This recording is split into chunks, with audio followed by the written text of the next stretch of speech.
The Reserve Bank of India's move to hike the risk weights on bank exposures to non-banking financial companies or NBFCs by 25 percentage points may trip the financial inclusion story.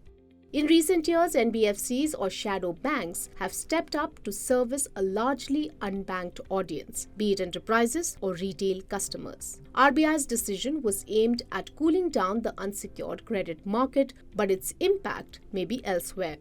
The Finance Industry Development Council, a lobby group for shadow banks, has said that it will affect NBFCs which have little to do with consumer credit. These NBFCs serve micro, small and medium enterprises. They serve vehicle finance and categories of loans that have been excluded from the purview of the RBI circular. So what happens to financial inclusion? Arriving at the financial inclusion, first we need to understand the status of financial inclusion, and I quote Global World Bank's Global Findex data, which mentions that, account ownership at the age of 15 years plus is for India is 77.53%, and for females is roughly 10%, and males is roughly 12%. And borrowing from friends and relatives is roughly 35%, which means that informal sources borrowing. Now, there was a recent report of CAFRAL which came up and which also, made a mention of multiple things. But the important piece which I want to share with you, which actually helps us to construct this financial inclusion thing, is the credit impact of fintechs, the consumption impact and the credit impact, which is the highest in case of fintechs and NBFCs. What will happen with this is more likely when we discuss with our members. As for retail, data from TransUnion CIBIL shows that small ticket personal loans of less than 50,000 rupees account for 0.3% of the total retail loan book size at the systemic level. But though delinquencies on small ticket personal loans have a marginal impact on the personal loan portfolio, these need to be monitored closely, especially because consumers may prioritize other payment obligations ahead of personal loan payments, which in turn may be a wider indicator of financial stress.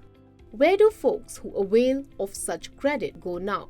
Who otherwise find it difficult, and households in India are exposed to different kind of risks and shocks, and they borrow to smoothen their consumption over a period of time. So for that segment of customers, they may find it difficult to have access to finance. And I just quoted the data from World Bank Findex 2021, which gives us an impression that about 30 to 31% of borrowings are from informal sources, where roughly 10 to 12% borrowings are from the formal sources in India. So that's what the data tells us.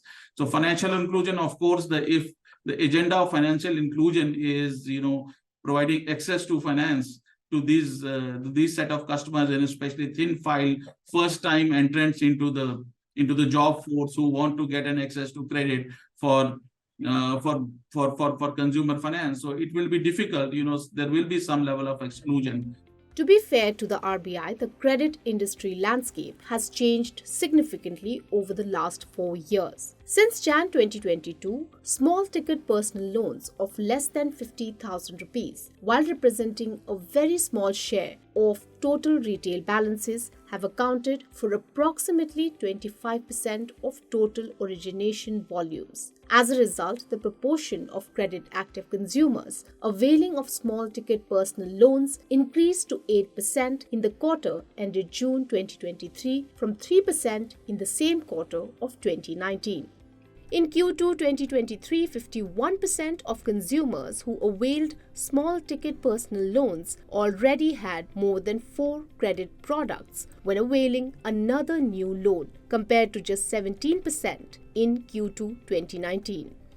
Clearly, there are no easy answers when it comes to financial inclusion. Perhaps the RBI could brainstorm with regulated entities to arrive at a solution. If you like this video, share it and subscribe to Business Standard. For more news, views and insights, log on to www.business-standard.com. Do also follow us on YouTube, Twitter, Facebook, Instagram, Telegram and LinkedIn. I am the blue of the limitless sky. I am the inspiration that lets success soar high. I will